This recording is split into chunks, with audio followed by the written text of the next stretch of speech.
Bom, continuando agora com a parte 2 ali, né, das nossas videoaulas ali sobre o dimensionamento de sistemas fotovoltaicos, tá?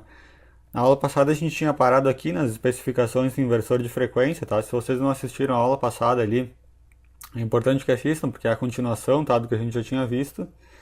E então a gente tinha visto, tá, nas especificações na aula passada ali dos painéis fotovoltaicos que, o, que a tensão de operação a plena carga do painel era 29,7 volts, tá? A gente tem que observar, aliás, né, que a faixa de valores de tensão admissíveis para a geração a plena carga do inversor, que é a faixa MPP, que a gente observou aqui nessa figura, ela vai, ó, de 165 a 440 volts. Então eu tenho que fazer o meu arranjo da minha string de forma aqui que a minha tensão ela fique o mais próxima aqui da metade aqui dessa faixa aqui, tá? Entre 165 e 440 volts. Então se eu pegar e ligar aqueles 9 painéis lá que a gente tinha dimensionado na aula passada em série, a gente soma as tensões deles, né, porque eles estão em série, e a gente vai obter então 267,3 volts, tá? Esse 267 ele fica bem aqui na metade aqui desses dois valores aqui, então é uma boa opção a gente fazer esse arranjo aqui a gente fazer essa string, né, que é o arranjo dos módulos ali em série, tá? Então, basicamente é assim que a gente vai ligar, tá? Ligo todos os painéis em série aqui e vou estar obtendo essa tensão V aqui, que é essa tensão aqui na condição de plena carga, tá? Então, como 267 é menor que 440 e maior que 165, né, que é a faixa do inversor lá, a tensão de plena carga está adequada para o uso desse inversor, tá? Só que agora a gente tem que ver o seguinte, tá? A tensão de circuito aberto do painel ela é 38,1 volts, que é quase 10 volts maior que a tensão de plena carga. E também ela deve ser menor que a máxima tensão permitida de entrada do inversor, que a gente viu que é 550 volts, para que ele não queime, né? A gente não pode exceder esse valor. Então, na condição de circuito aberto, eu tenho 9 painéis em série, então 9 vezes 38 vai me dar esse valor aqui, né, de 343. Como esse valor é menor que 550, então esse critério também está atendido, tá? Posso utilizar esse inversor aqui de acordo com esse critério aqui também. A corrente máxima de entrada do inversor que a gente observou lá é 16,1 amperes e a corrente de plena carga dos painéis é 8,74, então também está ok, tá? No datasheet dos painéis solares também a gente pode constatar, tá, uma coisa muito importante, que a temperatura superficial ela tem grande influência na tensão gerada, na tensão de saída dos módulos. Então a gente vai ter que estudar também agora a tabela com os coeficientes de temperatura, tá, dos painéis, que está ilustrado nessa figura aqui, tá, que eu retirei do datasheet dos painéis. E porque aqueles dados que a gente observou, tá, dessa tensão de circuito aberto, da tensão também de plena carga de 29,7, elas são para temperatura de 25 graus. Mas se eu tiver temperaturas maiores ou menores, a minha tensão vai variar. Tá? Se a temperatura do painel sobe, a tensão nele cai. Se a temperatura do painel cai, a tensão sobe. Então a gente vai considerar que essas duas temperaturas máximas aqui que eu posso ter no painel, tá? Eu vou considerar que no dia mais quente ali do ano ali, no horário de maior sol, eu vou ter a temperatura máxima de 80 graus, tá? E a temperatura mínima de 10. Aí vocês podem pensar ali que de repente num dia muito frio a temperatura chega até valores negativos ou menor do que 10, né? Provavelmente de madrugada, sim, num dia muito frio tu vai ter temperaturas negativas ou menor que 10, né? Menor que essa daqui que eu estou considerando como mínima, mas daí de noite é claro que os painéis não vão estar gerando, então isso não me interessa tanto, né? Eu tenho que pegar aqui na faixa, no dia onde existe a geração, né? Onde eles estão gerando. Né, quando o sol começa a bater ali na superfície dos painéis. Então eu vou considerar aqui uma temperatura mínima de 10, tá? Mas poderia ser um valor menor, como 5, 0, isso depende muito da região onde tu está. E a temperatura máxima que eu vou considerar, né, no dia mais quente vai ser 80 graus. Tá? Então isso daqui eu retirei, né, novamente ali do datasheet dos painéis, são os coeficientes de temperatura. E a gente vai observar eles aqui para garantir ali que nas condições extremas ali a tensão de entrada do inversor ela não seja excedida. Então, na condição de menor temperatura, né, quanto menor a temperatura, maior a tensão do painel, né, lembrem-se disso. A máxima tensão possível nos painéis ocorrerá na condição de circuito aberto, porque a tensão de circuito aberto ela já é a maior por si só, né? E na condição de menor temperatura ela vai ser maior ainda. Então, eu venho aqui na tabela, pego o coeficiente aqui de temperatura para tensão de circuito aberto, que é esse daqui, ó, VOC, que é menos 0,30, e aplico nessa expressão aqui para mim ver qual é o ganho de tensão que eu vou ter por módulo fotovoltaico, né, nessa condição aqui de menor temperatura, que é 10 graus, tá? e na condição de circuito aberto que é 38. Então esse valor aqui a gente sabe que é para 25 graus, mas como eu quero para 10, tá, eu utilizo esse coeficiente aqui e a temperatura de 10 aqui. Então, cada módulo vai ter um ganho de 1,71 volts, tá? Se ele tiver na condição de circuito aberto e se for, se tiver 10 graus, né, de temperatura ali na mínima ali na superfície do painel. Então, como a gente tem 9 módulos em série, a gente tem que somar, tá, esse 38 mais essa tensão aqui, e dessa soma aqui a gente multiplica por 9. Então, eu vou obter 358,33 volts. Como esse valor é menor que 550, né, então o critério está ok, não vou exceder a tensão máxima do inversor. Já a nossa segunda condição é na condição de maior temperatura, tá? Lembra que quanto maior a temperatura, então menor a tensão no painel.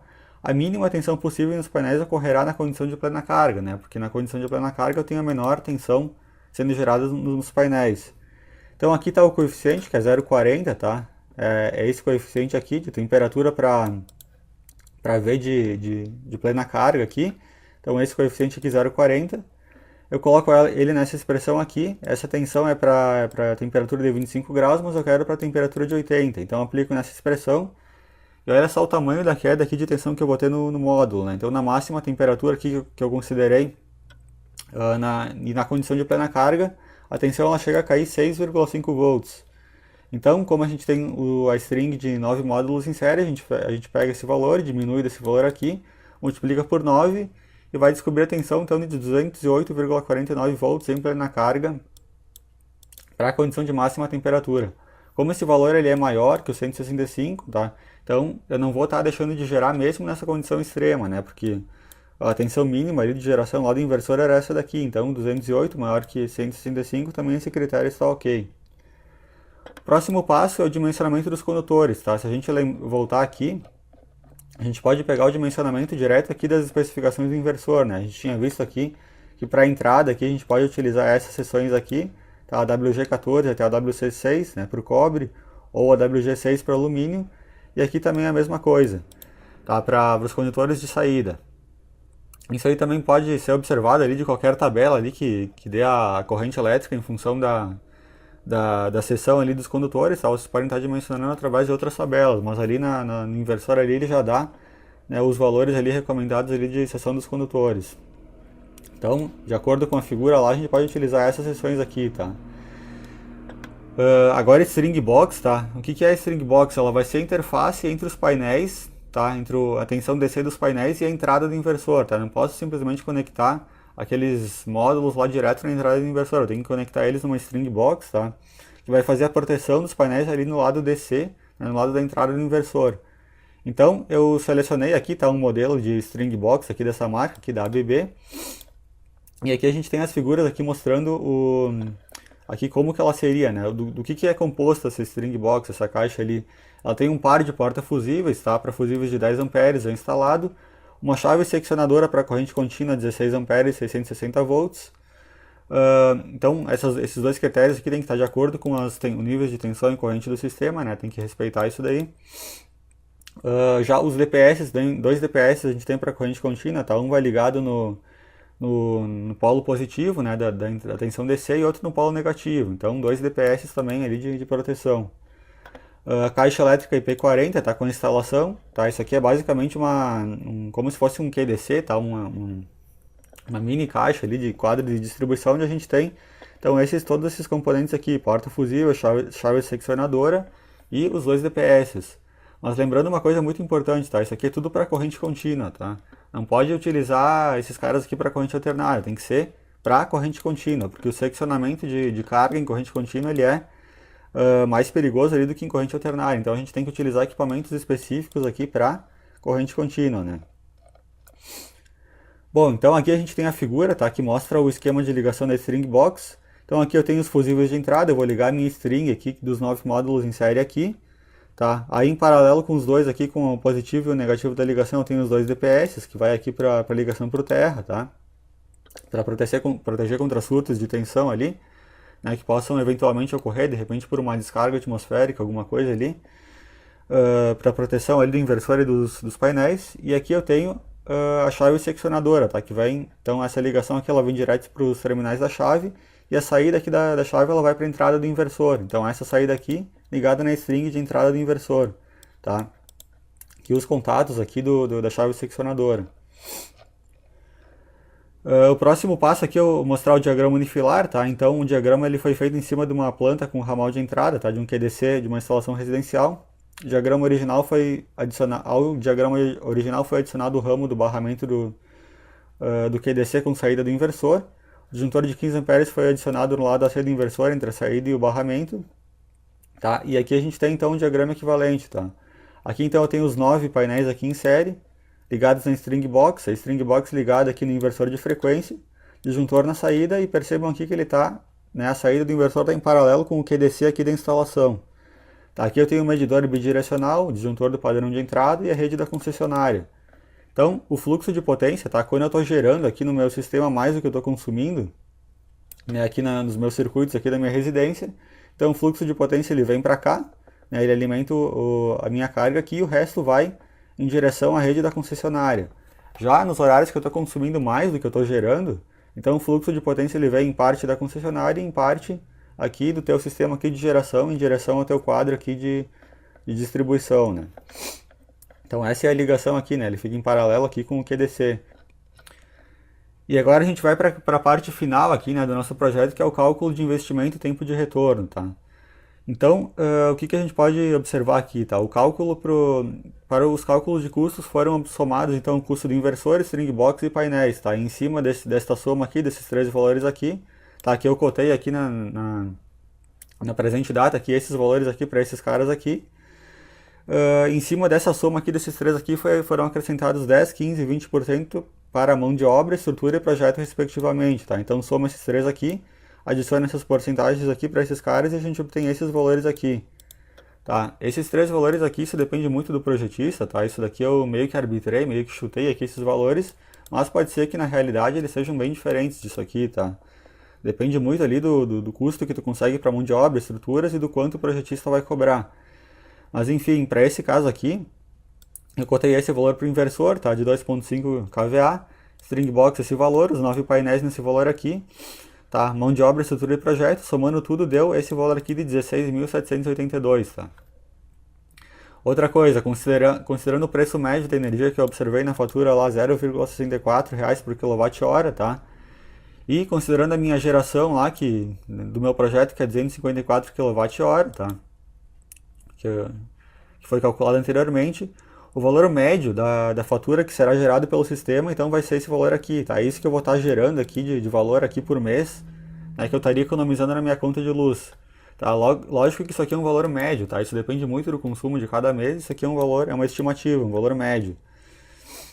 Então, simplesmente multiplico, tá, o valor médio da geração que eu tenho com o meu sistema dimensionado, vezes o valor médio aqui da tarifa de energia, eu vou estar gerando então esse valor aqui de energia por mês, tá?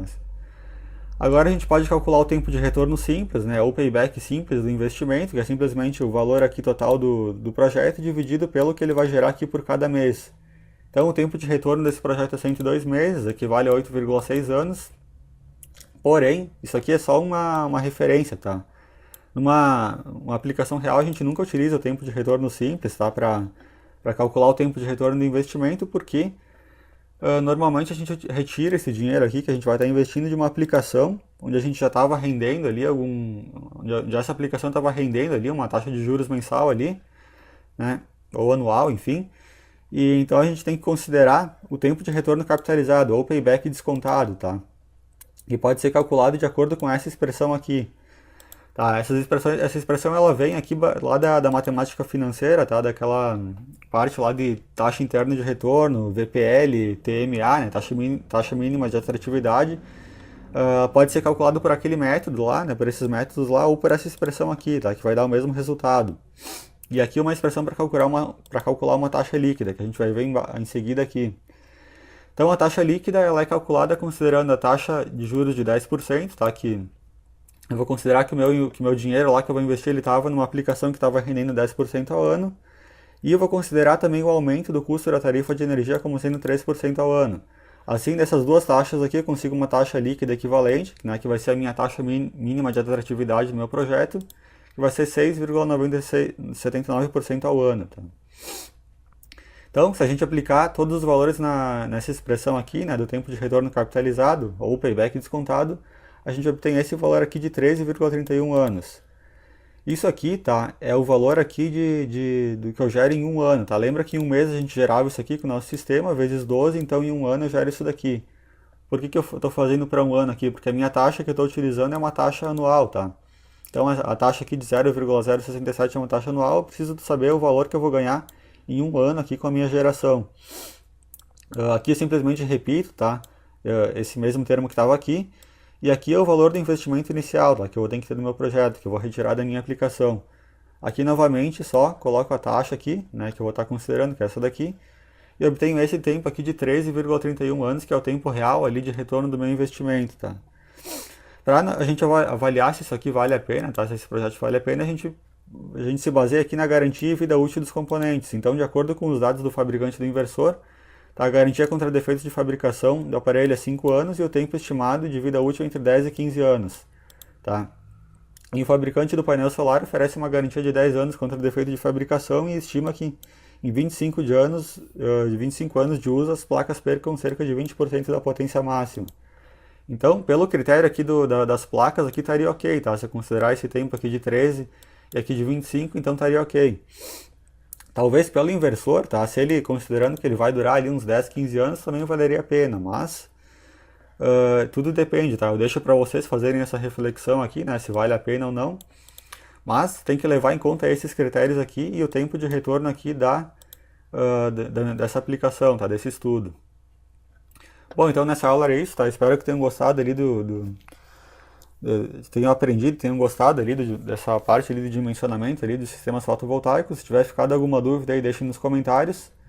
Qualquer sugestão ou alguma coisa ali que agregue, né, valor e conhecimento ali sobre esse assunto aqui, sobre esse projeto aqui, vocês podem deixar nos comentários ali para compartilhar com o pessoal.